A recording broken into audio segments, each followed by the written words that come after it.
expect to have Jonah and Emmanuel in the bowl game? We've got some guys that are working through decisions right now. We kind of made the decision instead of announcing it kind of here early while some of those decisions are getting made, that we're going to get a little bit closer to it to be able to give you all some clarity. I mean, we'll announce all the guys that aren't playing as we get closer, but there's definitely still some back and forth with guys that have some decisions to make. So at the receiver position, just curious how you thought that group developed over the course of this season, and going forward as you're kind of having conversations with those guys, what is the pitch to kind of convince them to stick around to go into next year?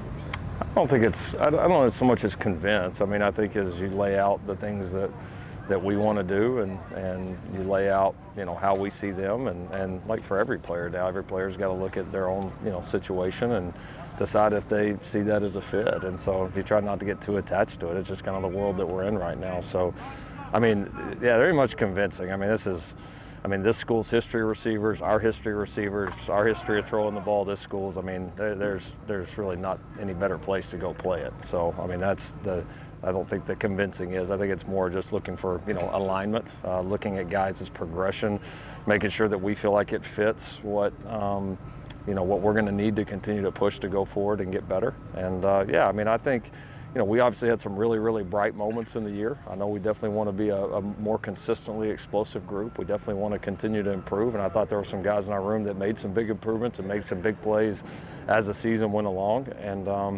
it ended up kind of being a room where it was kind of just one guy one week and another guy the next week, and it ended up being a little bit more of a shared responsibility. And I could see, going forward, that start to narrow down a little bit more. And I think that's just kind of the way a little bit of the rosters, and I think certainly as our roster continues to evolve, especially our tight end room, and now you're talking about next year and the future years, I could see the receiver room start to become a little bit more focused. Is that tough to balance when you have so many mouths to feed? And at the end of the season, I'm sure there are schools saying, hey, well, you didn't get a ton of opportunity here, we could give you more there. Do you find that you're dealing with that conversation more maybe now that? Yeah, everybody is though. I mean, that's just symptomatic across college football. It's part of it. Receiver rooms have always been part of that, because it's no matter how many balls you catch or targets you get, you're always going to do a lot more running routes that you don't get the ball, and you're always going to do a lot more blocking than you do catching the ball. And that's just the nature of the position. So,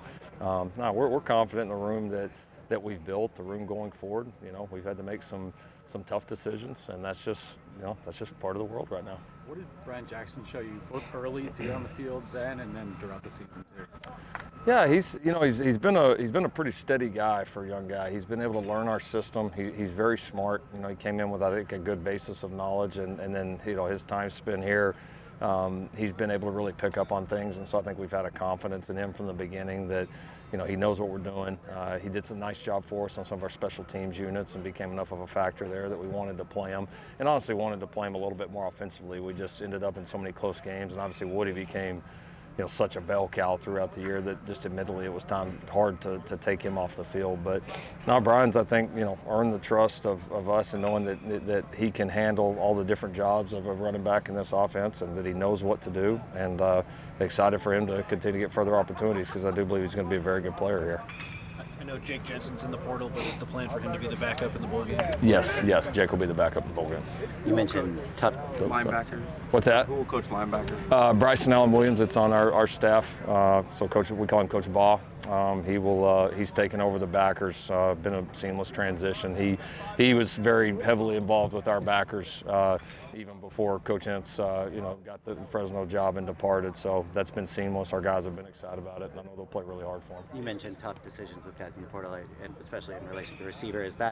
So can we assume that the tough decisions that were made had to do with the exits of Kyron and Deuce both? That was part of it? I don't want to get into guys' individual decisions and just those. I think those conversations are private, and I think meant that way. I think it's just everybody's got to accept that this is the way of the world. Like the world understands that in the NFL that sometimes players make decisions to leave, sometimes players get cut. Sometimes there's not cap room. I mean, like, the world understands that because they're used to it in the NFL. I think all of us, those in it and those outside, are getting used to this is college football now, and we are trending certainly more in that direction, heavily in that direction. And so, yeah, there's going to be tough decisions on both sides, and that's why you can't get too emotionally attached to it. They're going to happen. They're going to.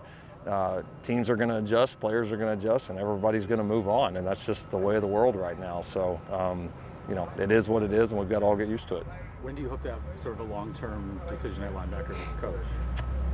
We're moving along pretty heavily in the process. I would say we're hustling it, but we're not in a hurry. We have a little bit of time here leading up into our prep, obviously. So we've had a chance to work on it.